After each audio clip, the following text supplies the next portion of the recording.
My name is Angela, and I am an alcoholic. My first 90 days of recovery, I was at the bottom. I had nowhere to go. I was sleeping in a barn. I'd been hit in the head with a bottle and had a gash in my head.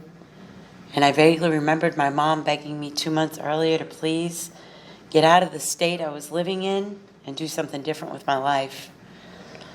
I was content living that way, and it scared me because it was just a vicious cycle over and over again, day after day, doing the same thing.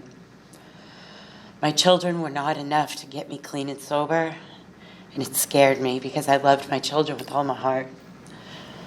I made a phone call, and I left, and I went to the state of Virginia.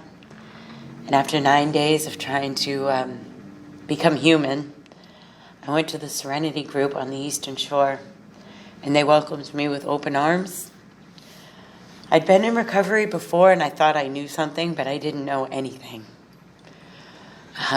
These old-timers took me in, and they loved me until I could love myself, because I was at the lowest part of any self-esteem.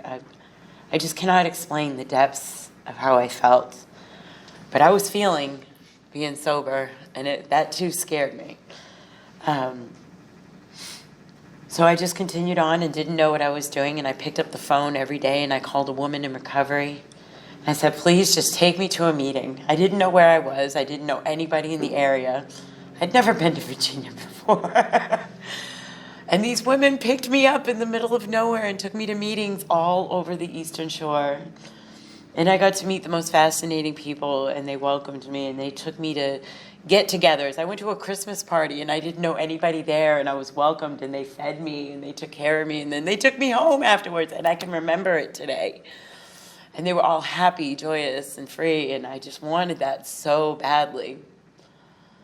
So after the fog started to clear, and I was like, well, I've got some bad attitudes and some bad behaviors that need to change, because I had a dirty mouth and a way of living that just was not that of a, I guess, normal person, whatever that is. And I started doing what they were telling me to do. I picked up this big book, and I did everything I could to follow the guidance of a sponsor. I called a woman, asked her to just lead me through this program, and she said I needed to wait just a little bit longer and let the fog clear some more. You know, I'd done some real damage to myself. And she said all the answers were in this book. And I didn't believe her at first, so I just kept showing up.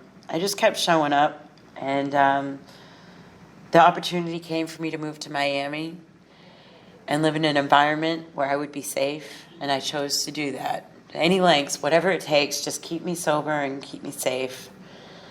And I didn't have a dime in my pocket, but I asked for help, and I received it. These people helped me get to where I needed to be. In no time, I met someone who picked me up once again for a meeting, and I asked her to be my sponsor. She told me all the problems in the world, everything I ever need to know.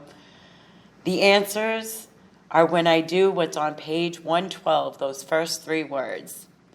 So of course now I have to go home and I have to open up the book and I have to look, and it says, read this book.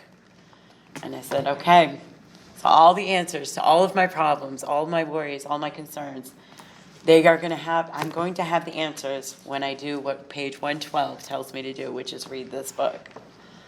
So here I am 6 months later.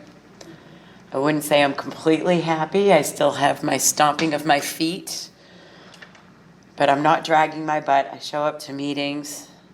I'm a productive member of society. I have a job today. I pick up the phone and I'm practicing calling other women, which is very uncomfortable for me, but they tell me how to do it. Just, hi, how you doing? Who thought it was that easy? You know, the program is simple, but for me it was not easy. And I just take these steps and I take the guidance of people who have done it before. And one day at a time, I stay sober. That's all I got.